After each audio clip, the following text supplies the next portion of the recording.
Hey everybody, I'm the Pigglesworth, and welcome back to Antimater Chemistry. Where's that chemistry? Just a little? No chemistry. Okay. I guess it doesn't render in this room for some reason. Yeah. So I have done it. I have finally done it. It took me a couple of hours of fiddling about in a creative world, taking some of y'all's suggestions, and then I finally got a perpetual motion machine to work. I'll show you in just a minute. But I have done a little bit of work in here. I'm starting to put in some compacting drawers. I still have to build a few more. I'm going to swap some of this stuff out. And then I need to start making upgrades for these drawers. Let's see, what are the upgrades? I think we can do diamond, isn't it? That's not how you spell upgrade, Piggy. Upgrade. Diamond to crystal. Okay, that's not these right here. 16 times base value 32. So the emerald is going to be the best. Can you make emeralds? That's one thing I've not looked at. Vanadium, chromium, beryl. I don't know. So we'll have to look into that because we know we're going to want to store a whole bunch of stuff. And how many? 1, 2, 3, 4, 5, 6. So we can put 7 upgrades per. What did it say this was? 32 times base value? 32 times 7 is 224? I think that's right. So I think it's saying we can put 224 stacks of each. That's a lot. Those of y'all that know how to do math, go ahead and do 224 times 64, and that'll tell you how many items would fit in there. That might actually start helping us be able to save up enough to make that final ingot. But yeah, I've done a little bit of work in here, gotten this stuff expanded. I went ahead and made the hallway longer, so now we have access to the mob farm. I still have to seal this up, but I opened this up a little bit so we can run around. Now, I've got this still accessible because there's something else we're going to need to do. That right there. I'm going to need to get at least, I think, another ender pearl because there is another item in here. I think it's this ender chest. I need to have 2, but see how it says white, white, white?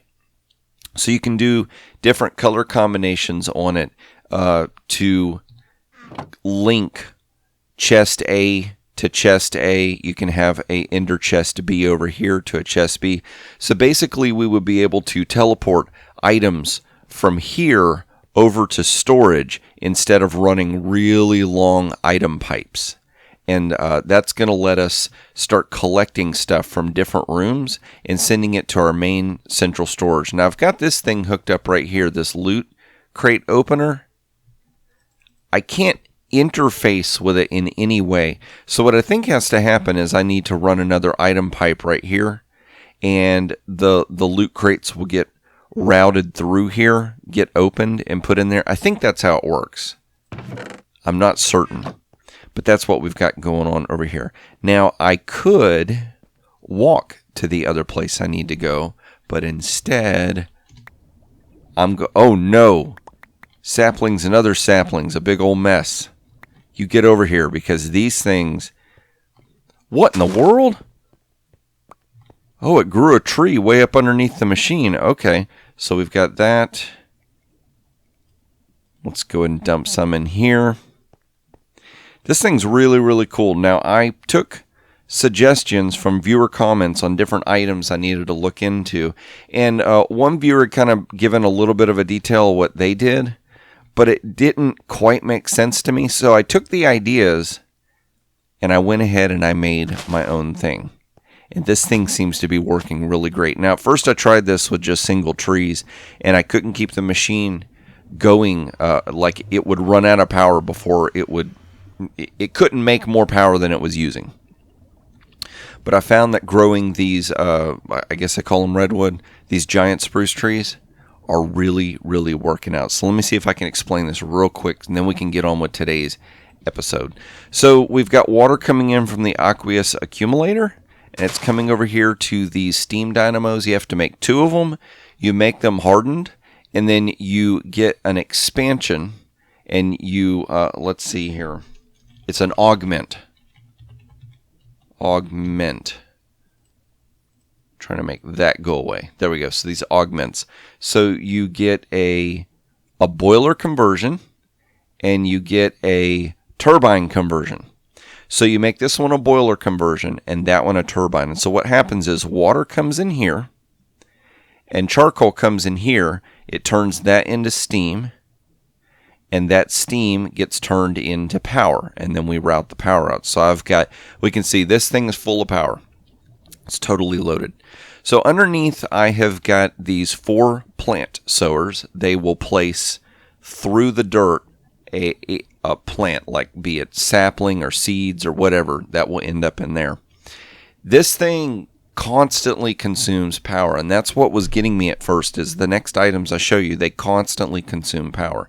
Now there's a way to do all active on redstone signal, so there's a way you could probably build it active without redstone. That's what I need. There's probably a way you could build it where if you notice items triggering something, you could send a signal to this to plant. But I made this in such a way that it is going to keep itself powered. This item right here, the plant gatherer, it's got sludge in there. I don't know what sludge is for. But this one also constantly consumes power.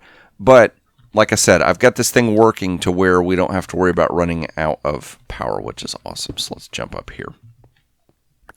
Now, I haven't really figured out a way to gather up the fruits that keep falling. I'm not too concerned about it right now. I'm sure there's a way we could probably do like hoppers up here around the edge, or we could figure out like flowing water to push them to a certain spot, but I'm not too concerned about that. So I pulled the growth crystal out of the farm room and brought it up here so that it'll speed up the saplings growing. So basically what happens is these plant sowers plant 4 spruce saplings. They grow to a giant spruce. The plant gatherer picks them and brings them to these items. And I couldn't figure out how to get filters to work the way I wanted, so I just went ahead and did this as a there's probably a better way to do it, but this one worked for me. So I've got spruce logs here and the spruce saplings right here. Spruce saplings get routed to underneath and get distributed amongst the plant sowers. And then we've got our hardened flux duct, which allows 4,000 RF per tick. So I just wanted to make sure that I didn't limit any of the RF moving through here. I wanted to make sure this thing was powered as quickly as possible. So then I've got these furnaces that are powered by redstone. So we can input spruce wood and they will output charcoal, and they need power to work. So I don't have to worry about making a system where we're pulling charcoal, putting it back in to burn it like a regular furnace. And then we are pulling from here the spruce logs, distributing them. They get pulled out as charcoal and dumped in here. And it just keeps going.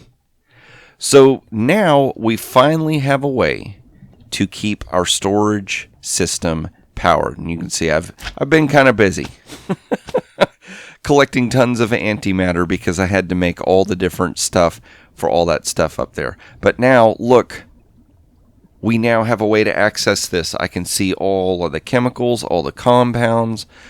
Oh man, oh man, oh man. So now, so that's showing ingots. Why is it not showing? Okay, it's showing it as blocks. Okay, there we go. Okay, that works. All right, I'm just making sure. So now what I'm going to have to do is route power to these things so we can get that out of here. We can go ahead and pull this stuff out. It's nice. We're slowly coming along. We're starting to finally get like some semblance of an actual base that is going to function and do what we want it to do.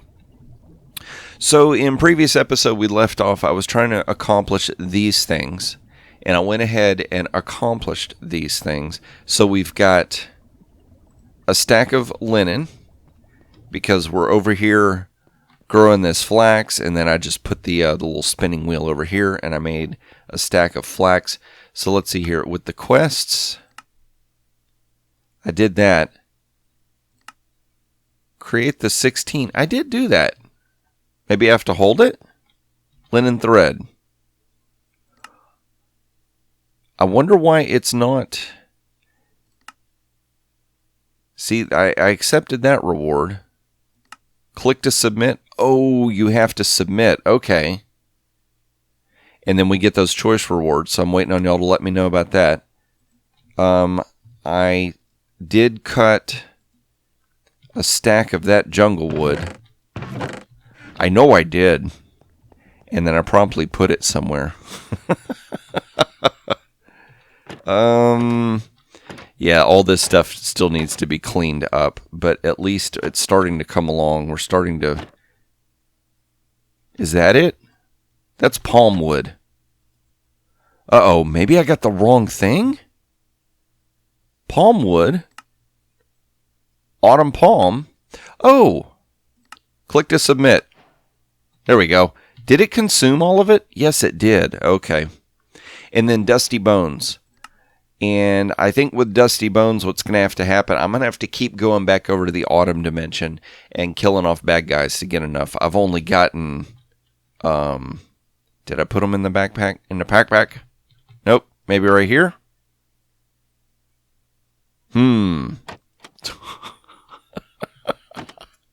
There we go. 34. I've got 34, so I need about half a stack more.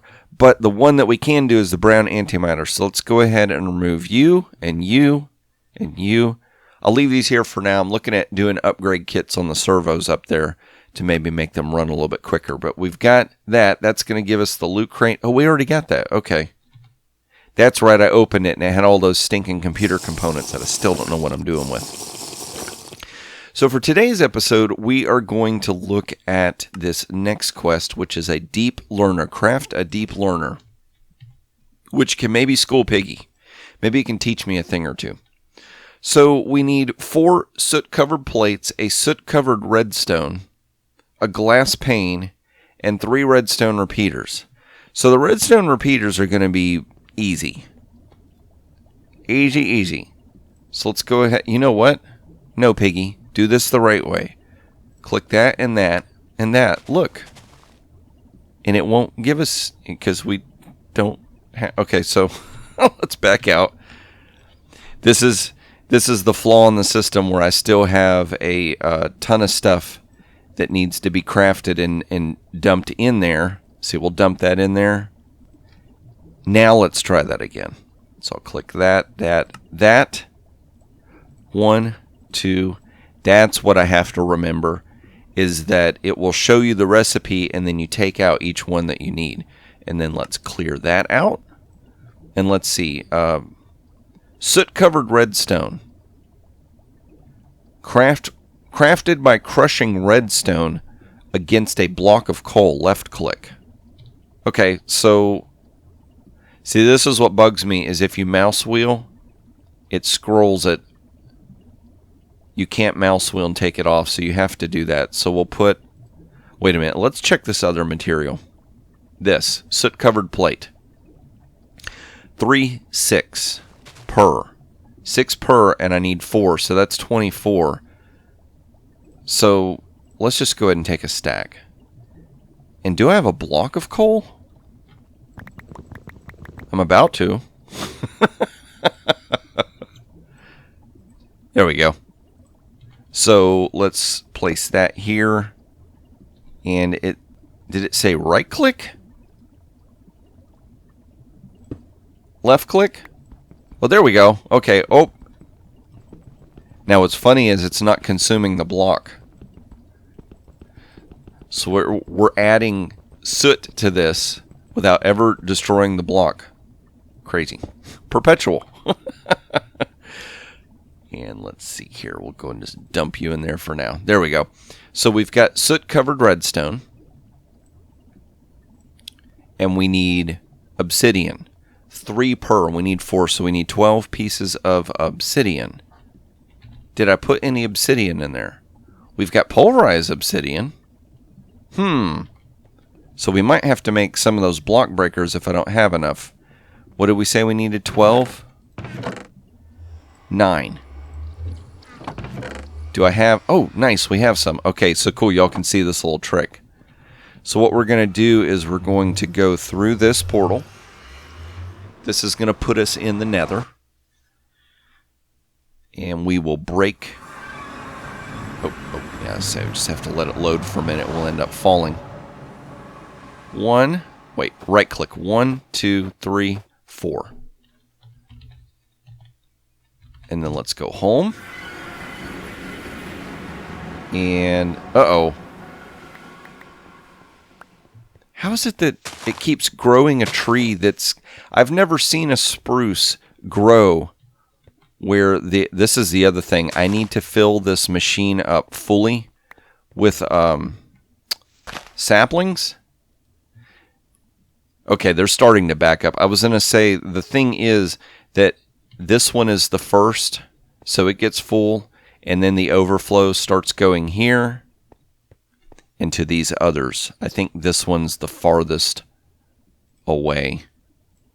So I need to make sure... Ooh, that's actually starting to get a decent amount of saplings. Let's distribute. There we go. So hopefully that will keep... Once it's completely full of spruce saplings, you get more than 4 per tree. And so they will constantly get distributed. So that shouldn't be a problem. Then I think eventually we'll need to put like a void thing on this one. And so that way it will void any of the extra saplings that come its way. But even though we destroyed the portal, if I step through there, it's going to rebuild that portal on the other side. So that's awesome. So let's run over here. And I think we have the materials. Oh, we can just go ahead and craft it. I don't need to pull up the recipe. Wait a minute. Did I do my math wrong? Oh no, we inverted. Let's do this. Whoop! There we go. So much easier. So we've got those. Let's go back to the interface. We'll dump all this stuff in there. And let's see here. Do we have what it takes? Yes, we do. Awesome. We got a deep learner. I don't know what this thing is. No data model found. Please insert a data model. Your data models will collect data when they are placed in the deep learner. In order to collect data, you must deliver the killing blow. Okay. Well, let's check the quest because maybe they're going to... Yeah, see, they're going to start explaining. Wow, okay, what is all this stuff? The deep learner must be crafted in a crafting station or crafting table. Keep it in your hotbar when killing mobs to get their data. Deep mob learning. So we get a book for this now. It adds new ways to acquire loot that normally drops for mobs. The intent is to remove the need for a big laggy mob farm. Too late, I just built one. The mod is inspired by soul shards and woot. This guide was written... Okay. This chapter will cover basics of the mod so you can start accumulating data for your data models, introduction data, and data models. The design principle of this mod is to be a simple and lag-free alternative to gathering mob resources by traditional means. The mob mechanics encourage players to explore, engage in combat, and benefit from it later on. To get started, you will need some specialized crafting components. Soot-covered redstone. We made that. That was pretty easy. A soot-covered plate. A machine casing. What? Okay. So let's go back. Data models. Could not find a recipe for a blank data model. Please consult JEI. Blank data model. You can craft a blank data model with some of the soot-covered redstone you made earlier. All of the data models start at the faulty tier. This tier goes up as the data models gather more data. As you tier up, you will gain more data from the mobs you defeat. Data models can be put inside a simulation chamber. Data models are split into their types depending on their habitat. The basic habitats are overworldian, hellish, and extraterrestrial. The type of the data model will determine what kind of living matter and pristine matter the simulation chamber will produce. So if I take a blank data model and add rotten flesh or a bone, we can get a skeleton, a zombie. Oh, you take the drop from the mob and it gives you the model. So is it saying like we'll be able to create small little farms that basically give us stuff from each of them from the mobs? Go back to introduction. Oh, we read data models. Okay, so let's see. What is the next quest we need to do? Build a matrix. Create 2 simulation chambers. The simulation chamber must be crafted at a crafting station or a crafting table. Uses polymer clay and a basic plus data model to create pristine mob matter and matter dependent on where you find the mob. Okay, don't even know what all this means, but okay. So let's hover A, simulation chamber. I don't think we need the deep learner anymore, so let's look at the simulation chamber. What do we need here? Glass pane, lapis, 2 ender pearls, soot-covered machine casing, soot-covered plates, molybdenum, and a signalium gear. So, okay, so I have molybdenum, and that comes from limestone we can get in autumn. Anything else? I think this also comes from porphyry. Nope. Okay, I thought it came from ender pearls, but I guess not. Oh, neodymium, that comes from ender pearls. So, and to make signalium, molten signalium, it's an alloy. It's molten silver, molten copper, and how do you make destabilized redstone? You put redstone in a magma crucible. Okay, so I have a little stuff to set up and a little bit of things to figure out, but we will be able to make the 2 matrices and all that good jazz. Freeze up, game. Please don't freeze up. So basically what I'm going to need to do is sit here and turn this on so that I can gather up some ender pearls. Basically, I need ender pearls so I can link up my farms to the main module over there with those ender chest linking things. But I also need ender pearls so we can start making the simulation chamber. And this says we need to make 2 of them, right? We got to make 2 simulation chambers. Loot fabricator, overworldian matter. And then looks like we're going to start making these and collecting matter from them to make a cake to go to the end. Great, we're going to fight the Ender Dragon, aren't we? I bet we are. But remember, I've got 1, 2, 3, 4 choices of all these things right here that we can choose from. So you guys put down in the comment section what you want me to choose and your reasons why. And then I will use that as advice. I will use it as advice on making a very wise decision on what in the world I should put in there. Yeah. But if you enjoyed this episode, please click that like button. If you want to see more of these as I release them, you're not already subscribed, would you consider subscribing? I would love that. And if you want to be notified whenever new episodes come out, make sure you click that notification bell, and YouTube should get around to notifying you, at least within a few days, hopefully. But I'm going to sit over here and try and make sure I've got this thing full of saplings. Yikes, that was a mess. So we kind of saw one where the leaves were down there. That's going to be a lot of saplings, though. Awesome. But yeah, I'm going to get this thing all sorted out and make sure it's perpetual. I'm going to get the beginnings of trying to make sure I've got enough materials ready for next episode. And that is when you get over here. You get over here so we can be ready for next episode.